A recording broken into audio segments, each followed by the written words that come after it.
कि गले में जो लॉकेट होता है वो एक बड़े से बॉक्स में ट्रांसफॉर्म हो जाता है, जिसके अंदर से पेगासस नाइट का आर्मर बाहर निकलता है जो बहुत ज्यादा शक्तिशाली होता है, जिसकी सारी शक्तियां सिया के अंदर आ जाती है। पर तभी सिया को कुछ होने लगता है, उसे दोबारा से विजन्स आने लगते हैं, जिसमें सिया दिखता है कि जब उसकी बहन पेट्रिशिया को गरुड अपने साथ लेकर जा रही थी तब वहाँ एल्मेन भी मौजूद था, जिसे देखने के बाद सिया को ऐसा लगने लगता है कि शायद एल्मेन उसको धोखा दे रहा है। सिया को बहुत ज्यादा गुस्सा आने लगता है, इसीलिए सब कुछ सच जानने के लिए वो सीधा एल्मेन के घर पहुंच जाता है, जहां वो एल्मेन पर बहुत गुस्सा होता है। वो उसको मारने ही वाला होता है कि तभी वहां पर सियाना आ जाती है, जो सिया को अपने साथ ले जाती है और सिया को पेट्रिशिया के साथ जो हुआ उस बारे में बताने लगती है। वो कहती है कि जब मैं छोटी थी तब मैंने गलती से अपनी माँ गरुड को जख्मी कर दिया था और उन्हें बचाने के लिए मेरे पिता यानी एल्मेन ने उसी अद्भुत आर्मर की मदद से गरुड की जान बचाई। पर उस हादसे के बाद से मेरी माँ गरुड को जिंदा रहने के लिए इस संसार में मौजूद सभी वॉरियर्स की कॉस्मो पावर की जरूरत पड़ने लगी और तभी से वो उन सभी वॉरियर्स को ढूंढकर उनकी कॉस्मो पावर्स को छीनने लगी ताकि वो खुद को जिंदा रख सके। जिसके बाद सियाना सिया को ये भी कहती है कि जब तुम छोटे थे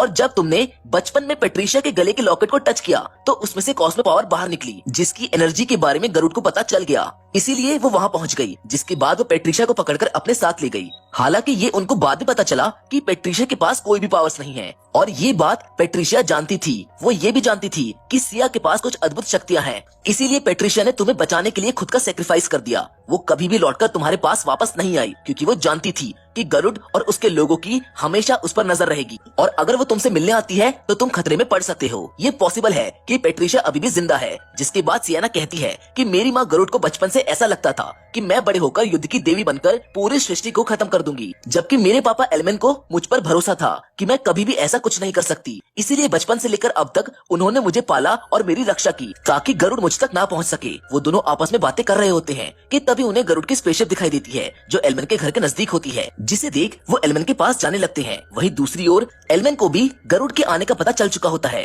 वो सभी गेट्स लॉक करने लगता है पर गरुड़ के लोग उन्हें तोड़कर अंदर आ जाते हैं, जहाँ गरुड़ एल्मेन से सियाना के बारे में पूछती है और उनके बीच कुछ बातें होती हैं, जिधर एल्मेन उससे कहता है कि सियाना पर भरोसा करो, वो कभी भी पृथ्वी को तबाह नहीं कर सकती, ना ही किसी को नुकसान पहुंचाएगी। पर तभी वहाँ पर सिया और सियाना पहुंच जाते हैं, जिन्हें देख गरुड़ के लोग उन पर हमला कर देते हैं और उन सभी के बीच में लड़ाई होने लगती है। एल्मेन का साथी माइलॉक गरुड़ के लोगों से लड़ता है और सिया कैसियो का सामना करता है, पर सिया अपनी पावर्स को सही वक्त पर जागृत नहीं कर पाता, जिस वजह से कैसियो उसको बहुत बुरी तरह से मारता है। और अब जब एल्मेन को कोई भी रास्ता नजर नहीं आता तो वो गरुड़ को मारने के लिए घर को ब्लास्ट करने का फैसला करता है ताकि वो सियाना को बचा सके, पर ऐसा कुछ नहीं होता क्योंकि गरुड़ वहाँ से बचकर निकल जाती है। जिसके साथ गरुड़ के लोग सियाना को भी अपने साथ ले जाते हैं, जिसको सिया भी देख रहा होता है जो बहुत ज्यादा घायल है। जिसके बाद अब हम देखते हैं कि सियाना गरुड़ के कब्जे में है, जहाँ वो सब सियाना को मारने की तैयारी करने लगते हैं। गरुड़ सियाना से कहती है कि उसके पास और कोई चारा नहीं है क्योंकि अगर उसको दुनिया को बचाना है तो उसे सियाना को खत्म करना ही पड़ेगा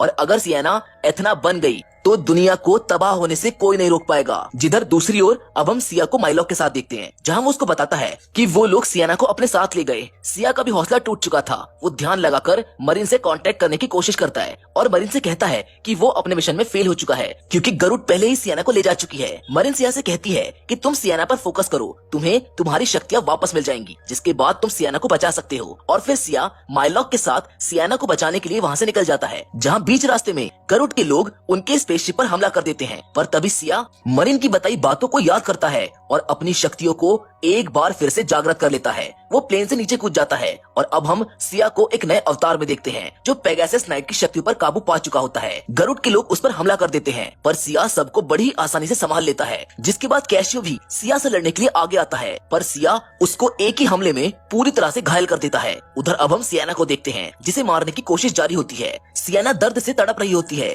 और उसको तड़पता देख गरुड़ का दिल पिघल जाता है। गरुड़ अब सियाना को ऐसे मरता हुआ नहीं देख पाती, इसीलिए वो सियाना को खत्म करने की प्रतिक्रिया को रोकने को कहती है, मगर नेरो नाम का आदमी गरुड़ के रास्ते में आ जाता है जो नहीं चाहता था कि सियाना बचे क्योंकि वो सियाना को किसी भी हालत में खत्म करना चाहता है। पर जब नेरो गरुड़ की बात नहीं मानता तब गरुड़ अपने बाकी लोगों से कहकर नेरो पर हमला करवा देती है। लेकिन तभी नेरो अपनी शक्तियों को जागृत करता है और फिनिक्स नाइट में बदल जाता है जो बहुत ज्यादा पावरफुल होता है। वो अपने सामने आने वाले हर शख्स को मार डालता है। जिसके बाद वो गरुड़ के पास जाकर उसके शरीर से उसी अद्भुत सोने के आर्मर को निकालने लगता है, पर तभी वहाँ पर पर सिया आ जाता है, जिसके आते ही नेरो और सिया यानी कि फिनिक्स नाइट और पेगासस नाइट के बीच बहुत जबरदस्त फाइट देखने को मिलती है। दोनों एक दूसरे पर भारी पड़ते हैं और दोनों ही अपनी पूरी शक्ति के साथ लड़ते हैं, जिससे वहाँ पर एक बहुत बड़ा ब्लास्ट होता है और आसपास की सभी चीजें तबाह हो जाती हैं। वहीं गरुड़ देखती है कि सियाना मरने वाली है, तभी वो वहाँ पर मौजूद सभी मशीन्स को बंद कर देती है ताकि उसकी जान बच जाए। पर तभी वहाँ पर कुछ और ही हो जाता है, क्योंकि अब सियाना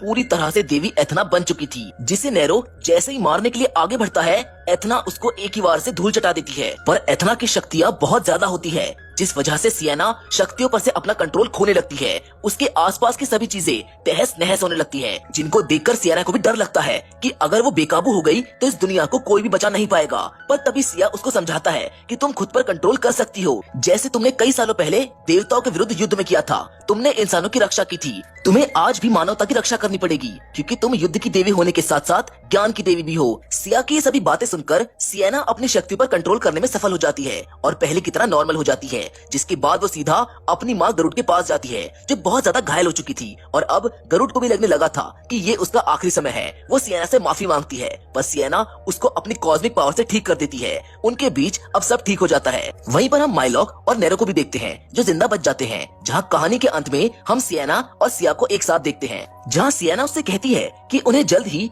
बाकी सभी ज़ोडिएक वॉरियर्स को भी ढूंढना होगा, क्योंकि देवताओं को इस बारे में पता चल चुका होगा कि एथना जाग चुकी है और वो जल्द ही इंसानों के खिलाफ जंग छेड़ सकते हैं। जिसके साथ ये फिल्म यहाँ पर खत्म हो जाती है। वेल, इस मूवी के और भी पार्ट्स हमें फ्यूचर में देखने को मिल सकते हैं, क्योंकि अब देवी एथना भी जाग चुकी है और अब देवता भी जंग से पीछे नहीं हटेंगे। So well that being said, फिलहाल तो आज की वीडियो में बस